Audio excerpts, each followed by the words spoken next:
After the end of World War II, the world was split into two, East and West. This marked the beginning of the era called the Cold War.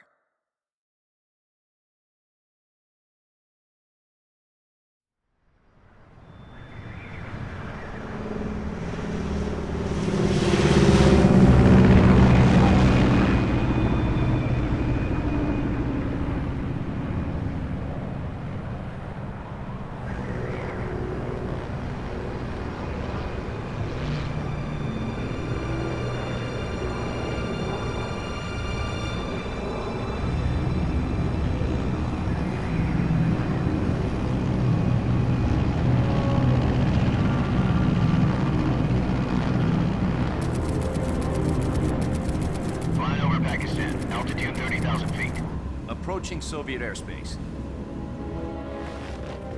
20 minutes to drop off. Commencing internal depressurization. Equipment check. Arm main parachute. All right. You ready to go? Drop zone still showing a high pressure mass. Cav okay. Good. We've got high visibility.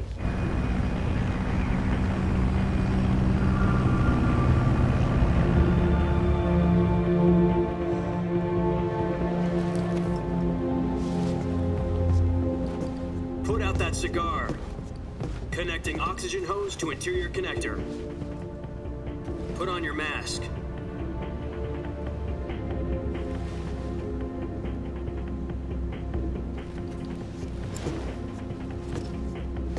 Does this panty waste know what he's doing? Approaching release point. 10 minutes to drop off. Hey, are you deaf? He said put out the cigar and put on your mask.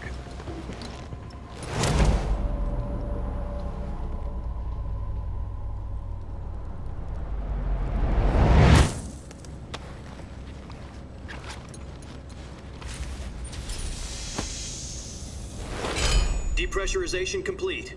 Checking oxygen supply. 6 minutes to drop off. Opening rear hatch.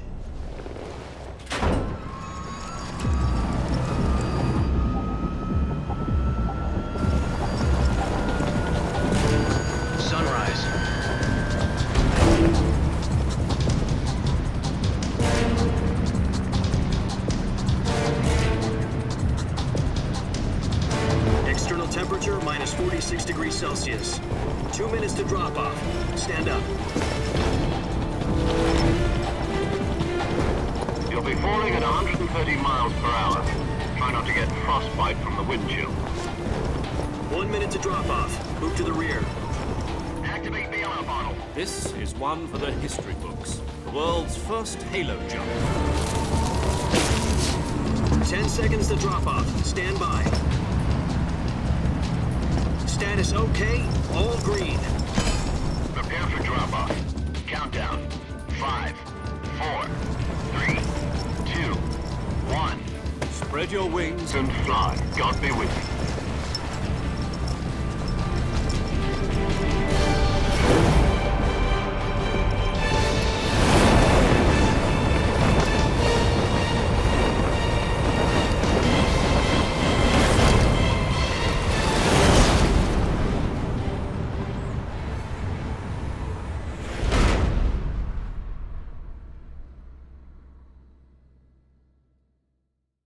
Jack, I've got some important news. The head of the CIA has finally given us the green light for the virtuous mission. Virtual mission? No, the virtuous mission. The future of our Fox unit depends on it. If it succeeds, we'll be officially organized into a unit. Virtuous mission? Sounds like some kind of initiation ritual. You know, don't get cocky. This isn't a training op. Right. So what exactly is this wonderful mission? Well, about 2 years ago, a certain Soviet scientist requested asylum in the West through one of our moles. His name is Nikolai Stepanovich Sokolov. He's head of the OKB 754 Design Bureau, one of the Soviets' top-secret weapon research facilities, and the East's foremost expert on weapons development. Sokolov? Isn't he that famous rocket scientist? The very same. On April the 12th, 1961, the Soviets achieved the first manned spaceflight in history. The Earth was blue, but there was no God. Well spoken. The rocket that carried Yuri Gagarin into orbit was the A-1, known as the Vostok rocket. Sokolov is said to be the man most responsible for the multi-engine cluster used in that rocket. After Gagarin's flight, Sokolov left rocket development to become the head of the newly established Design Bureau. From a lowly technician to head of a design bureau, that's quite a success story, so why'd he want to defect? It seems he'd become afraid of his own creations. Afraid? Call it a crisis of conscience. And for that, he left his country and his family behind and went over the fence? Not exactly. One of his conditions was that his family was also to be taken safely to the west. We used a mole to get the family out first and succeeded in sneaking Sokolov over the Berlin Wall shortly afterwards. I was the one who conducted the operation. The security on the eastern side was still full of holes back then. Then what? We got Sokolov over in one piece, but the whole ordeal had left him exhausted, and we checked him into a hospital in West Berlin. It took him 2 weeks and more than 600 miles to get from the research facility in the Soviet Union to Berlin. He was in no condition to say anything coherent. And it was only a week later that we had something much bigger on our hands. The Cuban Missile Crisis. October the 16th, 1962, President Kennedy received word that the Soviets were in the process of deploying intermediate-range ballistic missiles in Cuba. The President demanded that the Soviets dismantle and remove the missiles. At the same time, he announced a naval blockade to prevent further missile shipments from reaching Cuba. But the Soviets didn't back down, instead placing their armed forces on secondary alert. Soviet transport ships carrying missiles continued on course towards Cuba. US and Soviet forces went on alert for an all-out nuclear war. Frantic negotiations were conducted through the UN's Emergency Security Council and unofficial channels to end the hair-trigger standoff. Finally, on October the 28th, the Soviet Union agreed to remove its missiles from Cuba. And so the world avoided a nuclear holocaust. But in order to get the Soviets to pull their missiles out, we had to make a deal. You mean the one where the US agreed to remove its IRBMs from Turkey? No. The Jupiter IRBMs deployed in Turkey were obsolete, and we were going to get rid of them anyway. They had no strategic value whatsoever to either the US or the Russians. The Turkey deal was a ruse, a cover story that was fed to the other intelligence agencies around the world. So what did the Russians really want? Sokolov. They wanted us to return Sokolov. You mean the Soviets pulled out of Cuba just to get their hands on Sokolov? That's right. What the hell was he working on? At the time, we had no idea. We were running out of time. It was either give up Sokolov or risk full-scale nuclear war. In the end, we had no choice. President Kennedy gave in to Khrushchev's demand. The next day, I got Sokolov out of the hospital, handing him over to agents on the eastern side. Sokolov kept on screaming, "Save me," until he disappeared from my sight. Then a month ago, we received some new information from one of our moles. About Sokolov? Yes. He was taken back to the research facility and forced to continue working on the weapon in question under KGB supervision. What's more, it's on the verge of completion. So what kind of weapon is it? Something to do with space rockets? No, missiles. Same technology. I guess you're right. We don't know the details, but it appears to be a new kind of nuclear device. For half a year now, the Soviets have been conducting frequent nuclear tests at Semipalatinsk. Something to do with the weapon, I assume. We're talking about a secret weapon so big that Khrushchev was ready to pull out of Cuba to get it back. Is Sokolov still in the facility? No. According to our intelligence, he's in Selinoyarsk, a place in the mountains about 3 miles to the west that's known as the Virgin Cliffs. The Virgin Cliffs. Nice name for a virtuous mission. They moved him there just recently. Why? Apparently, they're conducting a field test of the weapon, but it's our best chance to get him back. This mission would never have been possible if he was still in the research facility. This is our last chance. Sokolov must have known that too when he contacted us.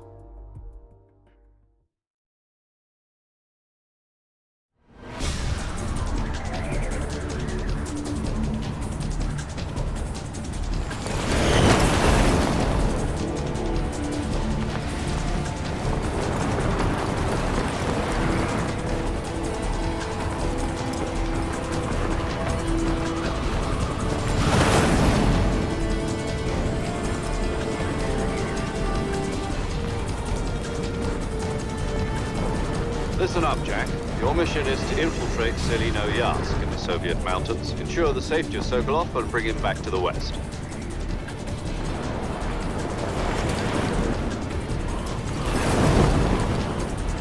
If we don't get Sokolov back before that weapon is complete, we'll be facing a major crisis. The clock is ticking.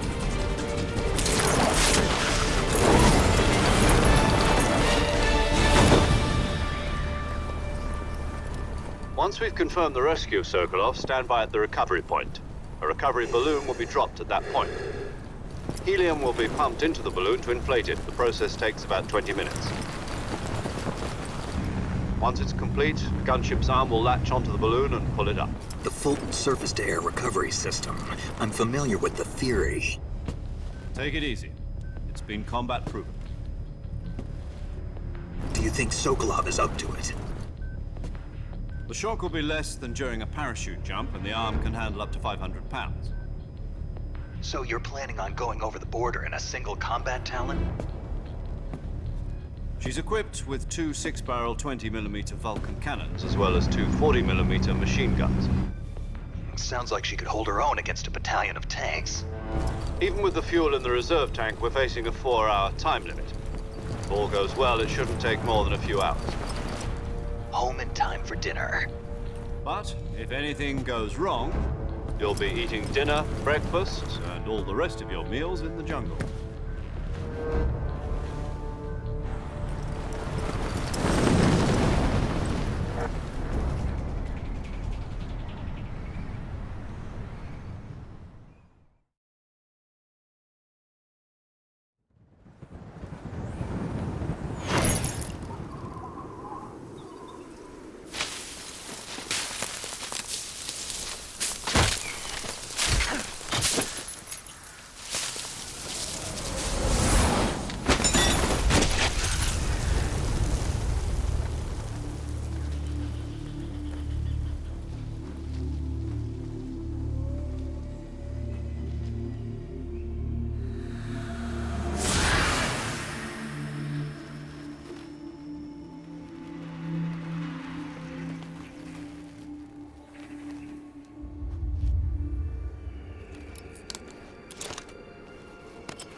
Do you copy? You're already in enemy territory, and somebody might be listening in. From here on out, we'll be using code names to refer to each other. Your code name for this mission will be Naked Snake. I'll be referring to you as Snake from now on. You're not to mention your real name. Snake? Well, you don't like snakes? What do you mean? Well, you've eaten one before, haven't you? In survival training. I'm glad to hear that. I don't know if I'd ever order one in a restaurant, but... Be careful, you might not have a choice. What about you, Major? What should I call you? Let's see. I'll be Tom. Call me Major Tom. This will be a sneaking mission. You must not be seen by the enemy. You must leave no trace of your presence. Is that clear? This kind of infiltration is the Fox unit's speciality. In other words, weapons and equipment are procured on site. That goes for food as well. You're completely naked, just as your name implies. Great. Now I see why you asked me if I like snakes. I suppose calling me Snake was your idea of a joke, too. No. There's a good reason for that. I'll tell you later when the time is right. Gotcha. Getting back to the subject, how exactly am I supposed to feed myself? You've been issued a knife and a tranquilizer gun. Use them to hunt for food. You'll also find some medical supplies in your backpack. Yeah, about the backpack. I lost it in a tree on the way down. I see. Well, you'd better go back and get it then. You know where it is? No problem. I can see it from here. It's stuck on a branch. To climb a tree, stand in front of a tree that's covered in ivy and press the action button. I'll be monitoring your progress over the radio. We can't risk violating Soviet airspace, but I'll be in the gunship. My frequency is 140.85. I'll give you a call if I need to talk to you. If you need to talk to me, use the send function. Okay, Snake, go get your backpack.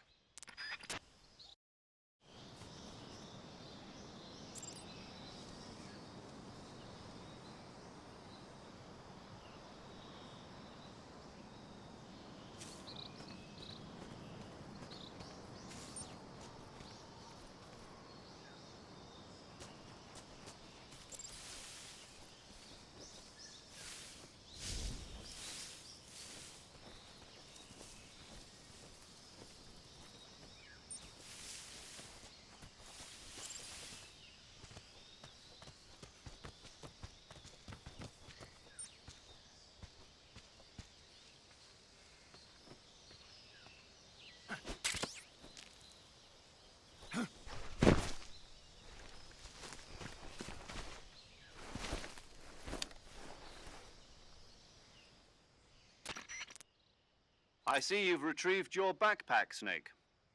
To equip a weapon, it's necessary to take it out of your backpack.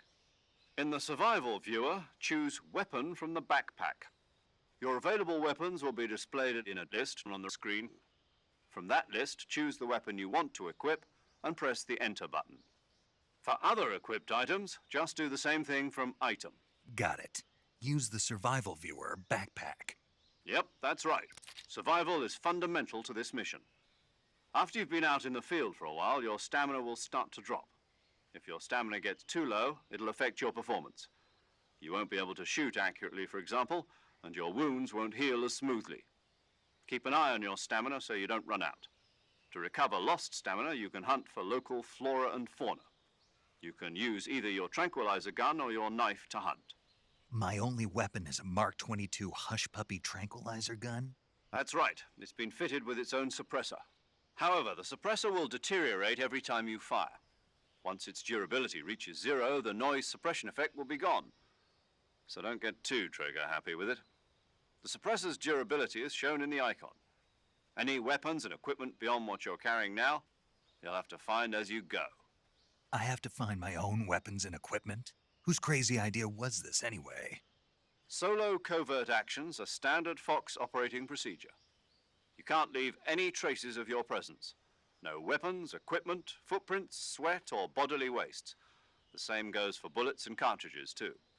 Your presence in enemy territory is already a violation of international conventions of warfare. There aren't supposed to be any American soldiers in Russia. It could spark an international incident. You can't let anyone see you. You can't let the enemy know you're there. This is a stealth mission. You're a ghost, Snake, in every sense of the word. And there'll be no rescue if you're captured.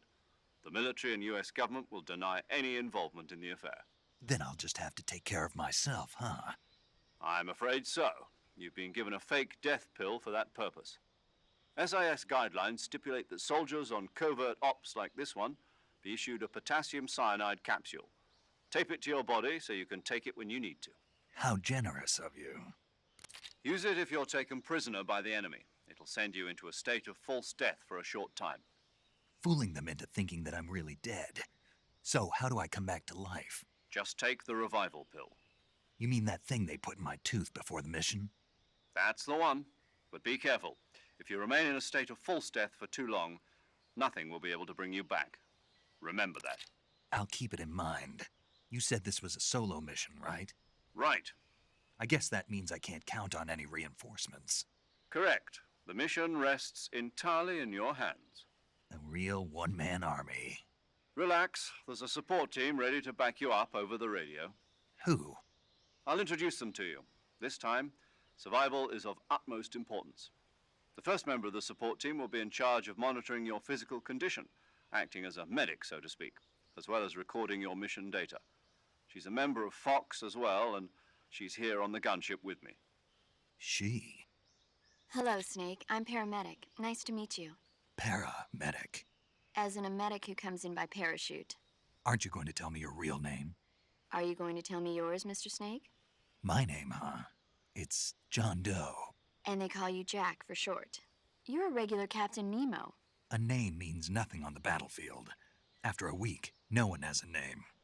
What's your name? Jane Doe. Very funny. I wasn't joking, but I'll tell you my name only if you manage to make it back alive. My frequency is 145.73. She's also in charge of recording your mission data. Whenever you want to save, send a message over the reserved save frequency, 140.96. So saving lets me record my mission data. That's right. It also records the state of your health. Good to know. There's one more person I want to introduce you to, Snake. Huh? Speaking of snakes, you remember the boss, don't you? A legendary soldier and your mentor. Actually, it was the boss that got the DCI's authorization in the first place.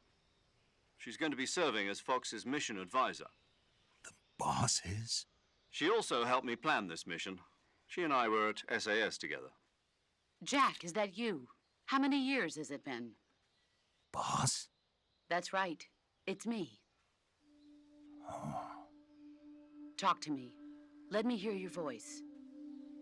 It's been 5 years, 72 days, and 18 hours. You've lost weight. You can tell just by the sound of my voice. Of course I can. I know all about you. Really? Well, I don't know anything about you. What's that supposed to mean?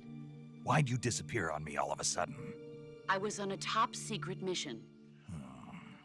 You didn't need me anymore. But there were still so many things I wanted you to teach me. No, I taught you everything you needed to know about fighting techniques. I taught you all I could. The rest you needed to learn on your own. Techniques, sure.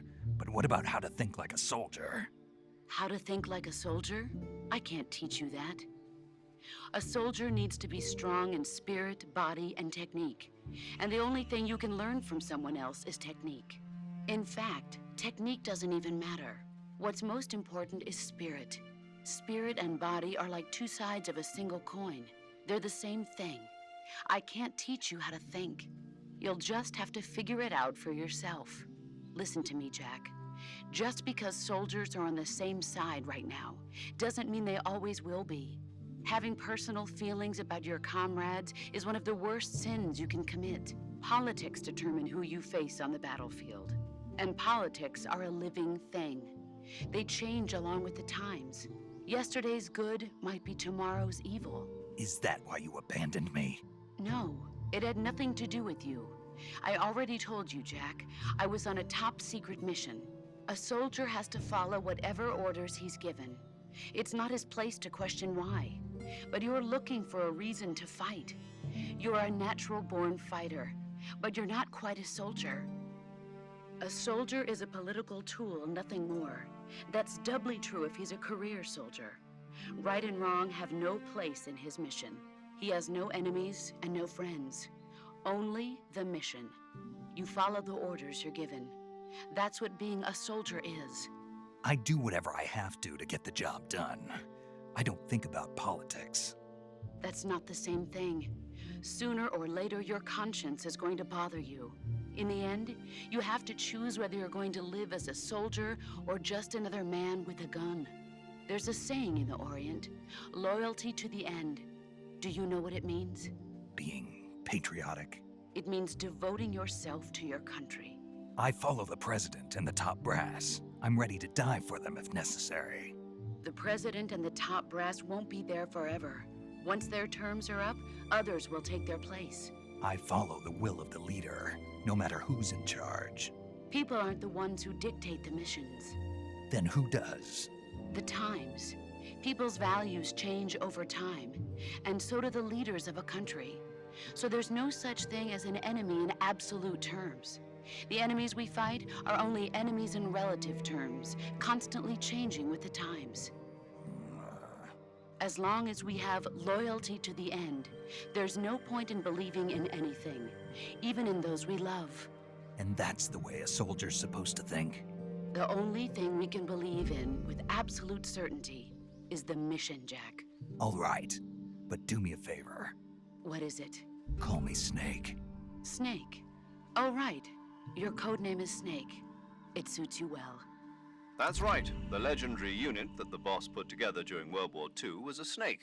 The Cobra unit, a group of heroes that brought the war to an end and saved the world. As long as you've got a legendary hero backing you up, you'll be fine. Isn't that right, Snake? Yeah, I can't think of anyone else I'd rather have with me. Oh, and one more thing, boss. Yes? It's good to hear your voice again. Same here. After all, who knows if either of us will make it out alive? Snake, you are always best at urban warfare and infiltrating buildings. But this is the jungle. Survival is going to be key. Those CQC techniques I taught you are sure to come in handy. CQC? Close quarters combat, huh? I've been in the Green Berets for the past few years. I'm probably pretty rusty. Not to worry. I'll be here to help you remember. After all, this is your first actual survival mission.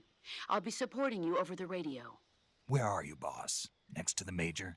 The boss is communicating with us by radio from aboard a Permit-class submarine in the Arctic Ocean.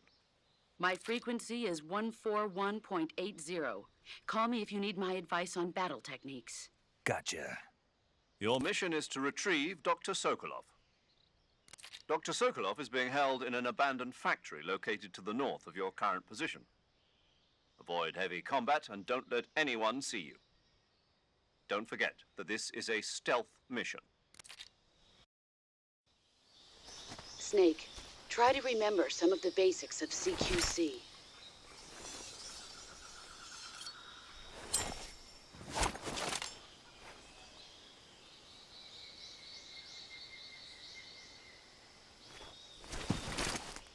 Commencing virtuous mission now.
That area is home to the reticulated python.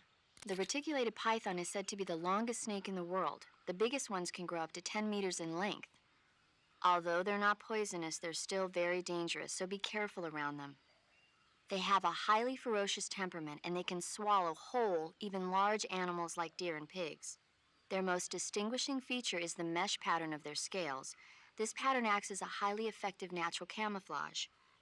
If you think there might be a reticulated python about, pay close attention to your surroundings. Otherwise, you could get bitten before you even know it's there. It's a huge snake, but you should be able to capture it alive by using the tranquilizer gun. I'll bet if you capture one and throw it at an enemy, it'll give him a good scare. Right. But how do they taste? Huh? Do they taste good? You're actually going to eat one. Why else would I be asking? Cannibal. What was that? Nothing. Let's see what the guide says. Ah, you're in luck. It says they taste pretty good. Good. I can hardly wait. Ugh.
Snake, be careful of that swamp.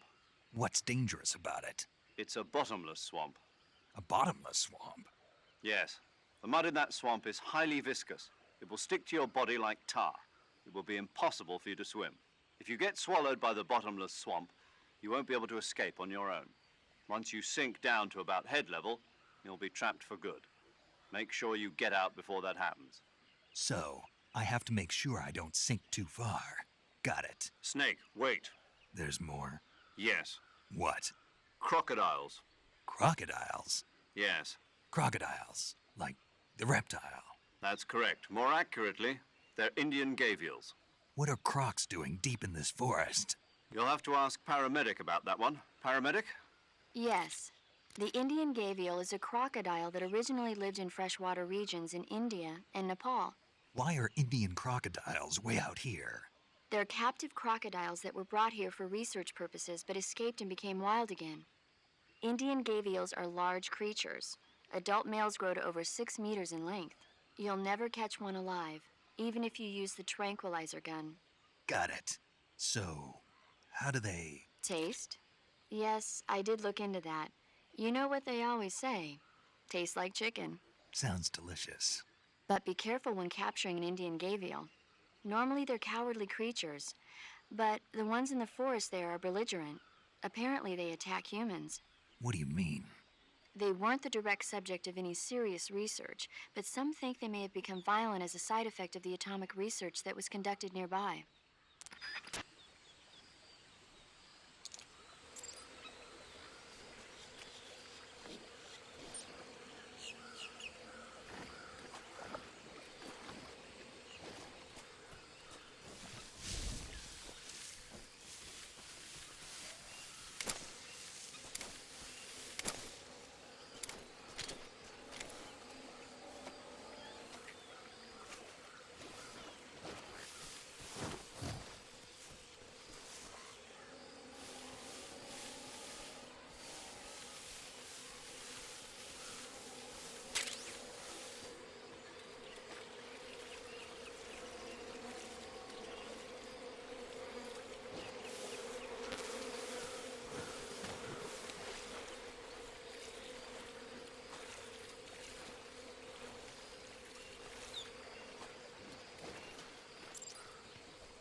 Major, I've spotted 2 enemy soldiers. They're probably KGB troops sent to guard Sokolov. AK-47s and grenades.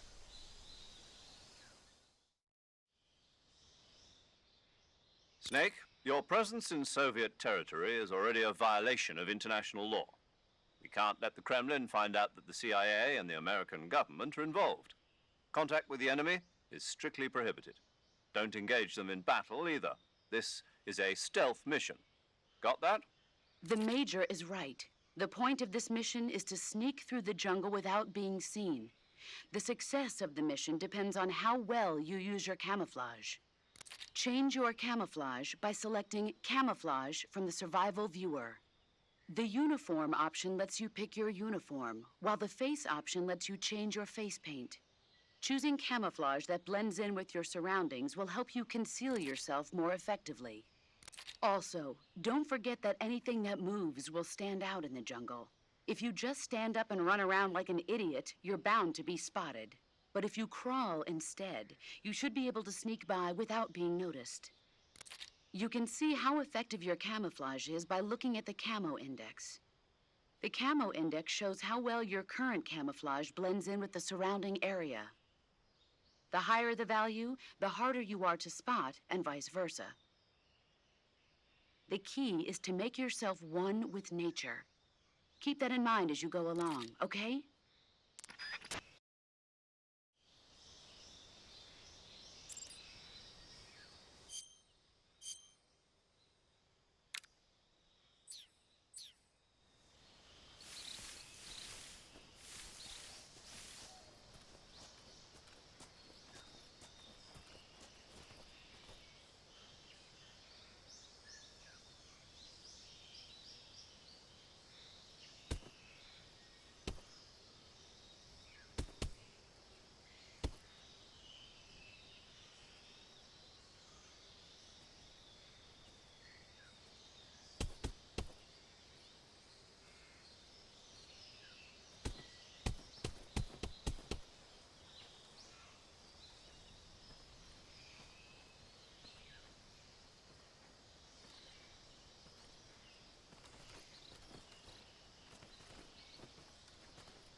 Who's there?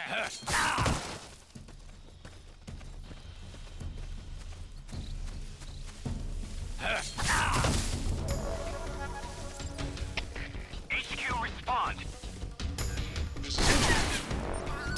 Patrol here. Enemy sighted. Requesting backup. Acknowledged. Sending reinforcements.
Major, I've reached the abandoned factory where Sokolov is supposedly being held.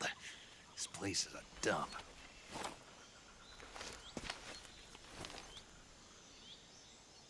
I can't see Sokolov from here. The security is pretty tight. There are sentries posted around the perimeter. I wonder how many are inside.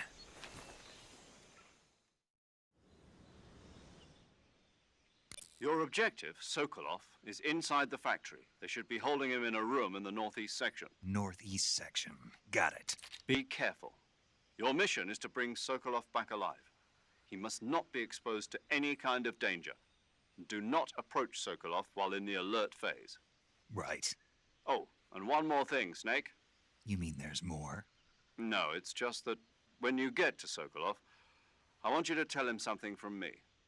And that is? Sorry for being so late. Is that all? Yes. Understood. Beginning my approach to the target.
Who was that?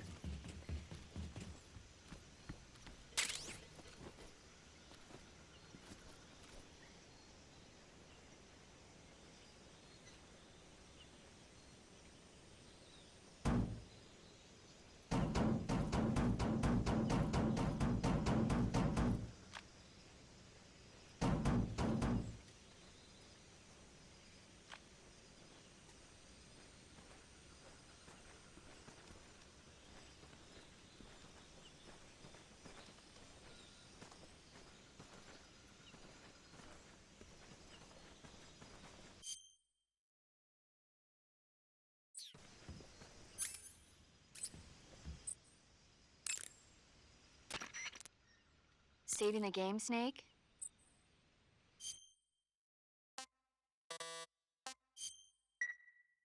Hey, Snake, you ever heard of Godzilla, King of Monsters? No, what is it? It's a movie. You haven't seen it? Nope. It's about this monster called Godzilla, who grows to an enormous size in a nuclear test and goes on a rampage in Tokyo. Nuclear test, huh? Then the Marshall Islands must be crawling with giant monsters right about now. It's just make-believe. Maybe that's why my pants have been so tight lately. Snake, it's a movie, not a report out of Los Alamos. I know. So then what happened? Godzilla is immune to all weapons, and humanity has no way to stop the monster. Dr. Shirazawa develops a new type of weapon, but meanwhile Godzilla is getting closer and closer to Tokyo, obliterating everything in his path. It was originally a Japanese movie, but they made an American version too. I recommend seeing the original Japanese one if you ever get the chance. It's mostly mindless fun, but it's also got a serious anti-nuke message as well. Where can I see the original? You'll just have to go to Japan. Really? That's too bad. If you wait 40 years, you might be able to see it in America too. It might even win awards all across the globe in 60 years. Why's that? 2024 will be Godzilla's 70th birthday. You think they're still going to be making Godzilla movies then? Of course. Everybody loves Godzilla. You sure know a lot about movies. I don't suppose you're the movie-watching type, are you? Not really. Okay, then I'll tell you everything I know. When the going gets tough, movies can save your life. It's always good to be able to look at things from a different perspective when you get in a jam. That's the magic of movies. No kidding. Well, I guess it might at least make a nice distraction. That's the spirit, Snake. Have a little fun.